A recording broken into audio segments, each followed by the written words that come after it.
बिस्मिल्लाहिर्रहमानिर्रहीम अस्सलामु अलैकुम वरहमतुल्लाहि वबरकातुहू। डियर स्टूडेंट्स, हम मैथमेटिकल मेथड का चैप्टर नंबर 7 कर रहे हैं जिसका नाम है इन्फिनेट सीरीज़। इससे पहले 4 लेक्चर हो गए हैं जिसमें मैंने आप लोगों को सीक्वेंस क्या होती है, finite sequence, infinite sequence, convergent divergent sequence और मोनोटॉनिक सीक्वेंस के बारे में आप लोगों को एग्जांपल्स भी दी और उनकी डेफिनेशन भी समझाई। अब पेज नंबर 252 पे एक मोस्ट इंपॉर्टेंट थ्योरम दिया हुआ है, वो कहता है every convergent sequence is bounded. मतलब हर कन्वर्जेंट सीक्वेंस क्या होती है, बाउंडेड होती है। ये आप लोग इसका प्रूव करें। अब कन्वर्जेंट सीक्वेंस क्या होती है? ऐसी सीक्वेंस जो एक खास नंबर को अप्रोच करती है उसको क्या कहते हैं हम लोग? कन्वर्जेंट सीक्वेंस कहते हैं। मतलब ये कि खास नंबर कौन सा होगा कि कोई फाइनाइट नंबर होगा, मतलब वहाँ 0 हो सकता है, 1 हो सकता है, कोई एक नंबर को अप्रोच करेगी तो उसको क्या कहेंगे? Convergent sequence. बाउंडेड क्या होता है? बाउंडेड में 2 चीज़ें आ जाती हैं, एक होता है बाउंडेड अबव, एक होता है बाउंडेड बिलो। तो इसमें क्योंकि बाउंडेड को समझने के लिए, बाउंडेड सीक्वेंस को समझने के लिए हमें 2 चीज़ों का इल्म होना चाहिए, एक अपर बाउंड और लोअर बाउंड, या बाउंडेड अबव या बाउंडेड बिलो। तो सबसे पहले हम लोग बात कर लेते हैं जो प्रूव करना है बाउंडेड। तो बाउंडेड क्या होता है? फॉर एग्जांपल यहाँ पे मैं लिख रहा हूँ फॉर बाउंडेड। तो अगर हमारे पास कोई सीक्वेंस दी हुई है ए एन, यहाँ पे उसकी नंबर ऑफ टर्म्स वैल्यूज दी हुई है 1 2 3 4 और ये 5 दी हुई है। अगर हमने इसका मालूम करना हो अपर बाउंड, अपर बाउंड के लिए हम क्या ले लेते हैं? Maximum value. अपर बाउंड के लिए हम क्या ले लेते हैं? इसमें से मैक्सिमम वैल्यू ले लेते हैं। लोअर बाउंड क्या होगा? लोअर बाउंड के लिए हम इसकी मिनिमम वैल्यू ले लेते हैं। तो ये हो गया मतलब एक सीक्वेंस है, बाउंडेड अबव भी है, बाउंडेड बिलो है, तो हम इसको क्या कहते हैं? ये एक किस्म की क्या है? बाउंडेड सीक्वेंस है। अब हमने क्या प्रूव करना है कि हर कन्वर्जेंट सीक्वेंस क्या होती है? बाउंडेड होती है। तो हम क्या करेंगे? सबसे पहले तो हम इसमें से सीक्वेंस को लेट कर लेंगे कि सीक्वेंस है कौन सी। तो लेट कर लेंगे, late A N B sequence. A N कोई मतलब सीक्वेंस है, ठीक है। तो हमने क्योंकि इसको कन्वर्जेंट सीक्वेंस प्रूव करना है तो हम इस पे अप्लाई कर देंगे, इस सीक्वेंस पे डेफिनेशन कन्वर्जेंट सीक्वेंस की अप्लाई कर देंगे। तो यहां पे लिखेंगे by definition of convergent sequence. उसकी डेफिनेशन क्या होती है कि जब ए एन कोई सीक्वेंस किसी लिमिट एल को कन्वर्ज करती है तो उसमें जो एप्सिलॉन है उसकी वैल्यू क्या हो? ग्रेटर देन 0 हो, और वो किसी पॉजिटिव इंटीजर पे अप्लाई हो रहा हो तो उसका जो मॉड होता है वो क्या होता है? लेस देन एप्सिलॉन होता है। ऐसे होता है if a n converges to limit L for epsilon greater than 0 there exist positive integer m such that, इसको हम लोग ऐसे लिख सकते हैं कि ए एन है वो किसको कन्वर्ज कर रही है? लिमिट l को। तो हम क्या कहेंगे? वो कहते हैं इसका मॉड जो होता है लेस देन एप्सिलॉन होता है, क्योंकि एप्सिलॉन की वैल्यू ग्रेटर देन होगी, क्या होगी? कुछ 0 से होगी। फॉर ऑल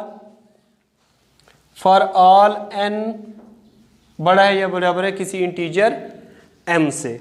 तो हम क्या करेंगे? क्योंकि हमने इसको बाउंडेड प्रूव करना है तो बाउंडेड के लिए हमें अपर बाउंड भी चाहिए और लोअर बाउंड भी चाहिए। तो अपर बाउंड के लिए हम क्या करेंगे? ये वाली जो लिमिट है इसको एप्सिलॉन से प्लस कर देंगे, और लोअर बाउंड के लिए इसको क्या करेंगे? एप्सिलॉन से माइनस कर देंगे। और यहाँ पे जो लिमिट होगी ये किसके लिए कंडीशन है? अपर बाउंड के लिए है, या ऐसे भी लिख सकते हैं लोअर बाउंड के लिए माइनस कर देंगे, अपर बाउंड के लिए प्लस कर देंगे। तो ये क्या होगी? लोअर बाउंड के लिए, और ये क्या होगी? अपर बाउंड के लिए। क्यों हम ऐसे कर रहे हैं? इस लिमिट के साथ एप्सिलॉन को माइनस भी कर देंगे और प्लस भी कर देंगे, क्योंकि हमने बाउंडेड प्रूव करना है और बाउंडेड के लिए हमें चाहिए अपर बाउंड और लोअर बाउंड और अपर बाउंड। तो अब क्या करेंगे हम लोग, क्योंकि हमें एक सेट चाहिए अपर बाउंड का और एक चाहिए लोअर बाउंड का। तो जब हम अपर बाउंड के लिए देखेंगे तो यहाँ पे अगर हम जी को ले लें मैक्सिमम, इसको हम अपर बाउंड के लिए यहाँ पे कंडीशन लिख रहे हैं। अपर बाउंड के लिए क्या है, एल प्लस एप्सिलॉन। अगर हम इस एन की जगह पे 1 पुट करें फिर 2 पुट करें तो नंबर ऑफ टर्म्स ऐसी आती जाएंगी, 1 2 3, ये फर्स्ट टर्म, ये सेकंड, ये थर्ड टर्म। इसी तरह मतलब जो n की वैल्यू है वो क्या हो जाएगी, ग्रेटर प्लस n प्लस 1 तक जाएगी। जब हम लेंगे बात करेंगे अपर बाउंड के लिए, यहाँ पे मैक्सिमम वैल्यू लेंगे और ये n की वैल्यू क्या हो जाएगी, यहाँ पे n प्लस 1 हो जाएगी। जब हम लोग लोअर बाउंड की बात करेंगे तो यहाँ पे लिखेंगे मिनिमम और यहाँ पे लिखेंगे L माइनस एप्सिलॉन, और ये हो जाएगा A1 A2 A3। इसी तरह ये यहाँ पे लिख लेते हैं M माइनस 1, मतलब क्या हो जाएगी, लोअर बाउंड के लिए एक वैल्यू क्या होती है, मतलब उससे कम होती है। जिस तरह अपर बाउंड के लिए यहाँ पे मैंने बताया कि हम क्या लेते हैं, मैक्सिमम वैल्यू लेते हैं तो n प्लस 1 लिखेंगे और मिनिमम के लिए क्या लिखेंगे, m माइनस 1। तो ये मतलब अपर बाउंड के लिए कंडीशन हो गई, ये क्या हो गई, लोअर बाउंड के लिए हो गई। तो अगर हम दोनों को इस तरह मिला के देखें लिखें तो बाउंडेड के लिए क्या होगा, इस तरह का रिलेशन, इस तरह का रिलेशन फॉर बाउंडेड। बाउंडेड के लिए क्या होगा कि ये जो g है ये लेस देन बराबर होगा सीक्वेंस से और ग्रेटर देन किससे होगा, कैपिटल G से। मतलब अपर बाउंड के लिए सीक्वेंस की वैल्यू क्या होगी, ग्रेटर देन होगी, और लोअर बाउंड के लिए क्या होगी, सीक्वेंस की वैल्यू लेस देन होगी। तो हम कहते हैं, इस वजह से कहते हैं कि every convergent sequence is bounded. So every